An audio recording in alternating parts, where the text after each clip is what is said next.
વડોદરા શહેરના કોંગ્રેસના લોકસભાના ઉમેદવાર જસપાલસિંહ પઢિયાર આજે પોતાનું ઉમેદવારી ફોર્મ ભરશે। આ ઉમેદવારી ફોર્મ ભરવા માટે ગોત્રી સ્થિત ઇસ્કોન ખાતે આજે તેઓ પહોંચશે અને ત્યાંથી પગપાળા કલેક્ટર કચેરી ખાતે તેઓ પોતાના કાર્યકર્તાઓની સાથે આજે ફોર્મ ભરવા માટે આજે નીકળશે।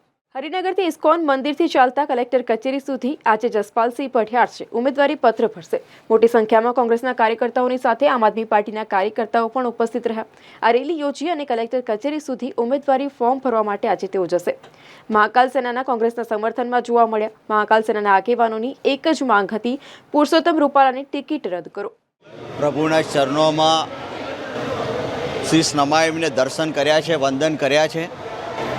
ઘરેથી પણ માતાજીની આરતી કરીને વડીલોના આશીર્વાદ લઈને હાલમાં જે દેશ અને રાજ્યની પરિસ્થિતિ છે, જે રીતની લોકોને હાલાકી પડી રહી છે, એના માટે થઈને લોકોને ન્યાય મળે, હક મળે, અધિકાર મળે, તમામ યુવાઓને રોજગારી મળે, સાથે શહેર જે વિકાસથી વંચિત રહ્યું છે એને સ્માર્ટ સિટીની જે વાત હતી એને પણ સાર્થક કરવાના એક નિર્ધાર સાથે ને એક ધ્યેય સાથે અને સૌ મારા યુવાનોના સહકારથી, મારા સૌ વડીલો, માતાઓ, બહેનોના આશીર્વાદથી જે મને ઉર્જા અને આશીર્વાદ આપવા માટે અહીંયા પધાર્યા છે, એ સૌના સહકારથી આજે આ વડોદરા લોકસભા બેઠક માટેનું ઉમેદવારી પત્ર ભરવા જઈ રહ્યો છું। બાપુ, જે રીતે ભાજપની અંદર હજુ પણ આંતરિક વિવાદ સામે આવી રહ્યો છે દિવસે દિવસે, શું માનો છો આનો ફાયદો કોંગ્રેસને થશે?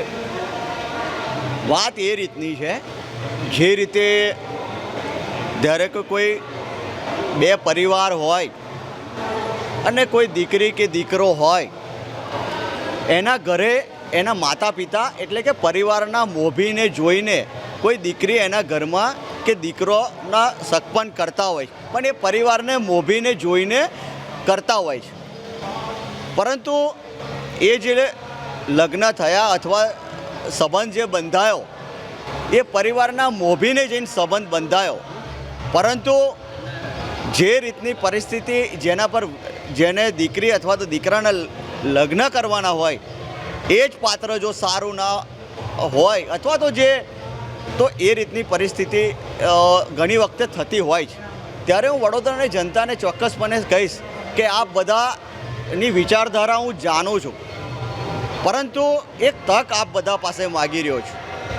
આપ બધા જેને આદર્શ માનતા હશે એમનો મને કોઈ વાંધો પણ નથી, પરંતુ આપ બધાએ સતત 28 વર્ષનું શાસન પણ જોયું છે। આપે કોને જોઈને મત આપ્યા છે?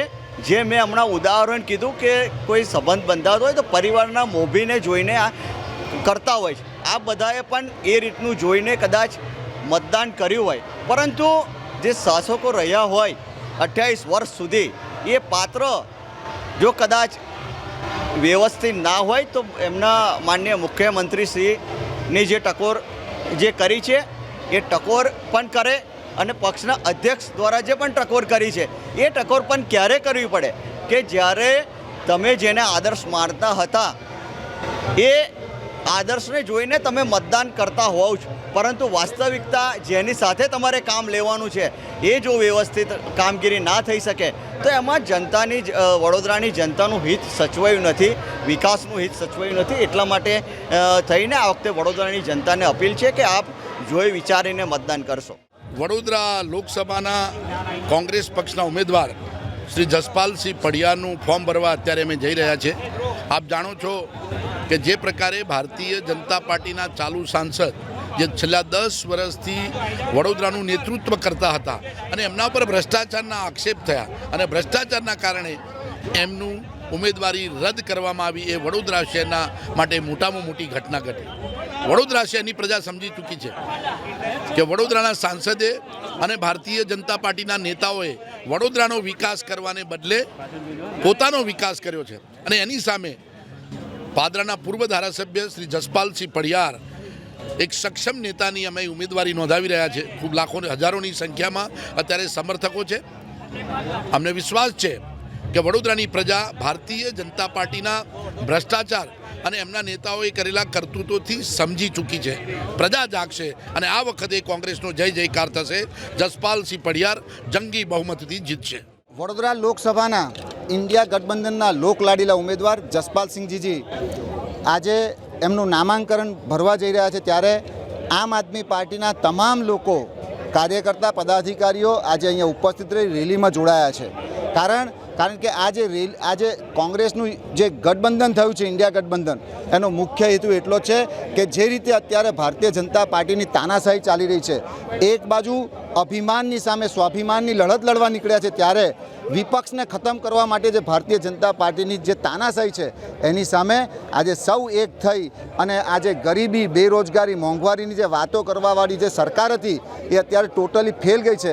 માટે આજે ઇન્ડિયા ગઠબંધનના ભાગરૂપે અમે સૌ આમ આદમી પાર્ટીના પદાધિકારીઓ જે રીતે દૂધમાં સાંકળ ભળે એવી રીતે અમે ભળી અને આ કોંગ્રેસને જંગી બહુમતીથી જીતાડીશું. એમાં જસપાલસિંહજીનો વિજય થવાનું નક્કી છે. વડોદરા લોકસભામાં આજે જસપાલસિંહ પઢિયાર એમનું ઉમેદવારી પત્રક ભરવા જઈ રહ્યા છે. ઇસ્કોન મંદિર ખાતેથી રેલીની શરૂઆત થઈ. પગપાળા ચાલીને નવી કલેક્ટર ઓફિસે ફોર્મ ભરવામાં આવશે. આપ જોઈ રહ્યા છો કાર્યકરોમાં ખૂબ ઉત્સાહ છે.